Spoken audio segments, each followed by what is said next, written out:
Police parade कार्यक्रम का आयोजन किया गया। वहीं पर मुख्यमंत्री पुष्कर सिंह धामी का संबोधन शुरू हो गया है। सभी अन्य महानुभाव, सभी अधिकारीगण, हमारे जवान और आज के कार्यक्रम में स्कूल के एनसीसी के मेरे प्रिय छात्र एवं छात्राएं, उपस्थित पत्रकार मित्रों, छायाकार बंधुओं, उपस्थित सभी भाइयों बहनों, आंदोलनकारियों, मैं सबसे पहले आप सभी को आज उत्तराखंड राज्य स्थापना दिवस की हार्दिक बधाई एवं शुभकामनाएं देता हूं।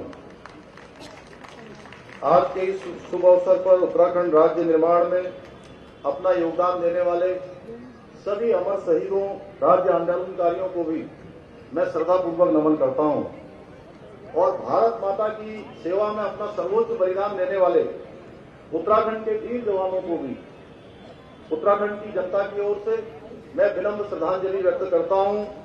आज के दिन मैं पुलिस के उन शहीद जवानों, अधिकारियों का भी स्मरण करता हूं जिन्होंने प्रदेश एवं समाज में शांति स्थापित करने के लिए अपना सर्वोच्च बलिदान दिया है।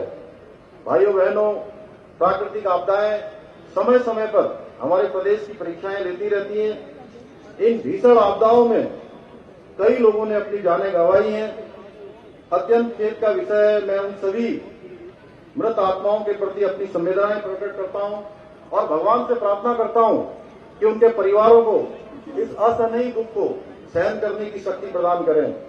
मैं आपदा के समय में आगे रहकर लोगों की मदद करने के लिए पुलिस, एसडीआरएफ समेत सभी संबंधित विभागों की भी मैं बहुत उनकी भी सराहना करता हूं। आज की परेड अत्यंत ही मनोहारी ढंग से यहां प्रस्तुत करने के लिए मैं मेरे पुलिस के जवानों को बधाई देता हूं। जहां एक ओर परेड हमें अनुशासन का पाठ सिखाती है, वहीं दूसरी ओर सामूहिकता से कार्य करने का एक सीख भी हमको इससे मिलती है। आज के दिन जब हम राज्य स्थापना दिवस मना रहे हैं, तो आज के दिन एक नाम मैं उनका स्मरण करना चाहता हूं। स्वर्गीय श्रद्धेय अटल बिहारी वाजपेयी जी का स्मरण करता हूं, जिनके प्रधानमंत्री कार्यकाल में उत्तराखंड राज्य का गठन हुआ और स्वर्गीय अटल जी ने अपनी एक कविता में कहा था, हार नहीं मानूंगा, रार नहीं मानूंगा, काल के कपाल पर लिखता मिटाता हूं, गीत नया गाता हूं, गीत नया गाता हूं। उन्होंने अपने इस दृढ़ संकल्प के बल पर उत्तराखंड रूपी एक मनोहारी गीत की रचना की।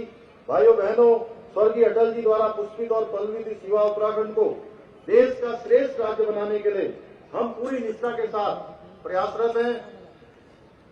भाइयों बहनों, आदरणीय मोदी जी का उत्तराखंड से जो विशेष लगाव है वो किसी से छुपा हुआ नहीं है। आज हमारा प्रदेश उनके निर्देशन में, उनके मार्गदर्शन में विकासों के विभिन्न आयामों को छू रहा है। आदरणीय प्रधानमंत्री जी ने 2015 में प्रभावी प्रशासन के लिए जहां प्रगति अर्थात proactive governance and timely implementation का जो मंत्र दिया था, हमारी सरकार उसी मंत्र को मूल मंत्र मानकर कार्य कर रही है। आज विकास के कार्य देखने को हर जगह मिल रहे हैं। आदरणीय प्रधानमंत्री मोदी जी के नेतृत्व वाली केंद्र सरकार द्वारा लगभग 1 करोड़ लाख रुपए से भी अधिक की योजनाएं इसका मुख्य कारण है जो हमको स्वीकृति के रूप में मिली हैं। इनमें से बहुत सारी परियोजनाओं पर काम चल रहा है और बहुत सारी परियोजनाएं पूरी हो चुकी हैं। आज जहां उत्तराखंड में सड़कों का कार्य तेजी से चल रहा है, अब वो दिन भी अब दूर नहीं है जब जल्दी पहाड़ में रेल जाने का सपना भी हमारा साकार होगा। ऋषिकेश से कर्णप्रयाग रेल लाइन का काम तेजी से चल रहा है। भाइयों बहनों, सड़कों और रेल की बातें ही क्या करें। आज हेली सेवा हो, रोपवे सेवा के माध्यम से माननीय प्रधानमंत्री जी के विजन के अनुरूप उत्तराखंड के सुदूर क्षेत्रों को विकास की मुख्य धारा से जोड़ने का कार्य किया जा रहा है। प्रस्तावित केदारनाथ व हेमकुंड साहब रोपवे इसका एकमात्र उदाहरण है।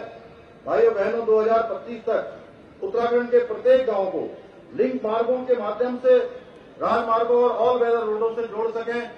हमारा यह भी प्रयास है कि हेली सेवाओं के माध्यम से प्रत्येक नगर को महानगरों से जोड़कर पहाड़ों पर औद्योगिक विकास के लिए आवश्यक इंफ्रास्ट्रक्चर को विकसित कर सकें। माननीय प्रधानमंत्री जी के नेतृत्व में देश का आर्थिक विकास हो रहा है, बल्कि सांस्कृतिक पुनर्जागरण का काम भी चल रहा है। भाइयों बहनों, इस पर भी तेजी से काम हो रहा है। चाहे आज हम भगवान राम की जन्मभूमि अयोध्या को ले, या बाबा विश्वनाथ का पुनर्निर्माण हो, केदारपुरी बद्रीनाथ का पुनर्निर्माण हो, सौंदर्यीकरण हो, या अभी अभी हाल में ही महाकाल लोक जो राष्ट्र को समर्पित हुआ है मोदी जी के नेतृत्व में, भारत की अस्मिता, प्रतीकों और सांस्कृतिक धार्मिक धरोहरों का जिस प्रकार से संरक्षित और संवर्धित किया जा रहा है, उसको केवल शब्दों में व्यक्त नहीं किया जा सकता है। इसी सांस्कृतिक विकास गाथा के अंतर्गत आज केदारपुरी हो या बद्रीनाथ धाम हो, इसमें 1000 करोड़ से भी अधिक के पुनर्निर्माण और विकास के कार्य चल रहे हैं। भाइयों बहनों, हमने 4 धाम न सिर्फ हमारी आस्था और श्रद्धा के केंद्र है, बल्कि यह हमारी आर्थिकी की एक बुनियाद भी है। मुझे यह बताते हुए खुशी हो रही है कि जहां इस वर्ष यात्रा प्रारंभ हुई थी, यात्रा हमारे लिए बहुत चुनौतीपूर्ण थी, और उस चुनौती को हमारे पूरे उत्तराखंड की सरकार के द्वारा, उत्तराखंड के जनमानस के द्वारा, अधिकारियों के द्वारा उस चुनौती को स्वीकार किया गया, और इस वर्ष यात्रा में रिकॉर्ड तोड़ श्रद्धालु और यात्रियों ने उत्तराखंड के आकर देवभूमि के दर्शन किए हैं, देवी देवताओं के दर्शन किए हैं, और यह आंकड़ा इस बार 46 लाख को पार कर गया है। भाइयों बहनों, 4 धाम हेमकुंड साहब के दर्शन लोगों ने किए हैं। वहीं जब हम कोरोना काल से इसकी तुलना करते हैं तो यह संख्या 35% से भी अधिक है। मुझे यह बताते हुए भी खुशी हो रही है कि इस बार कांवड़ यात्रा में भी 4 करोड़ से भी अधिक कांवड़ यात्रियों ने मां गंगा का जल लेकर अपने अपने स्थानों को प्रस्थान किया है। यह संख्या पिछले कई वर्षों से अधिक है। इसके साथ साथ उत्तराखंड राज्य में जहां हमारी आबादी 1 करोड़ 25 लाख है, वहीं हमको लगभग 6 करोड़ से भी ज्यादा आबादी जो ऐसे फ्लोटिंग पॉपुलेशन के रूप में हमारे राज्य में आती है, उनकी भी व्यवस्था करनी पड़ती है। उसको भी हमारी सरकार सफलतापूर्वक कर रही है। भाइयों बहनों, डबल इंजन की सरकार के द्वारा किए जाए कार्यों का यदि विस्तार से वर्णन किया जाए तो काफी कम पड़ेगा, ये समय काफी कम पड़ेगा। रानीबाग स्थित एचएमटी की करीब 46 एकड़ जमीन अभी अभी हमें उत्तराखंड राज्य को प्राप्त हो गई है।